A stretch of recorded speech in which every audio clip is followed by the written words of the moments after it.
Now, they argue that one of the entities had some issues with the Chinese government. Well, we became aware of that subsequently. That person is a citizen of Antigua and Barbuda, became a CIP citizen about 6 years ago.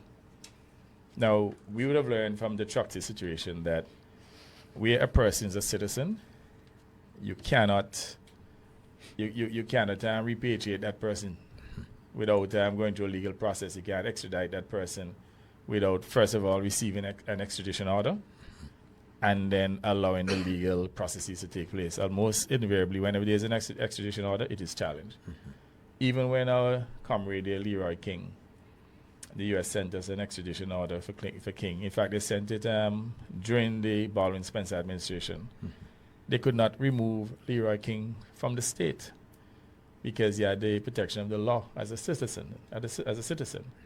So it took the United States 10 years to get Leroy King out of Antigua and Barbuda. In fact, I believe he's probably close to completing his sentence and probably be back later this year. But I'm explaining the process. Now, even if the person is guilty of some issue within China, and the claim that is made is that he was responsible for a bank that collapsed, and the bank had about, $350 million in assets, and apparently the Chinese government is blaming him for the collapse of the bank.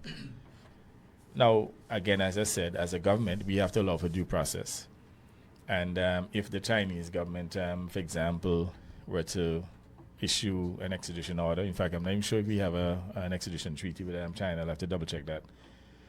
There has to be due process. Now, even with Choksi, there was an extradition order that was sent by the Indian government several years ago, but there has to be due process. And I would have said this ad nauseum, even though I would have said publicly that we don't necessarily want Choksi here, we don't want crooks here.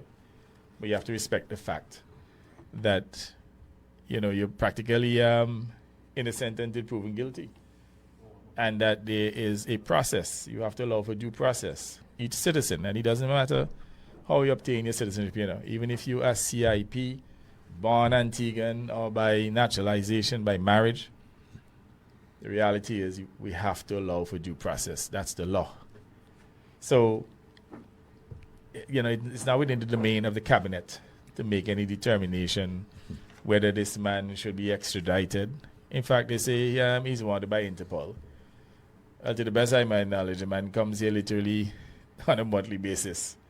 And if he travels here on a monthly basis and Interpol wants him, and he's traveling to the UK, he's traveling to Europe and so on. In fact, if I'm not mistaken, he lives in Dubai. Then they will know where to find him because he really doesn't live here. He comes here often, but he doesn't live here. So I'm just explaining the kind of mischief that they're creating for the country, just trying their best to sully, our country's reputation.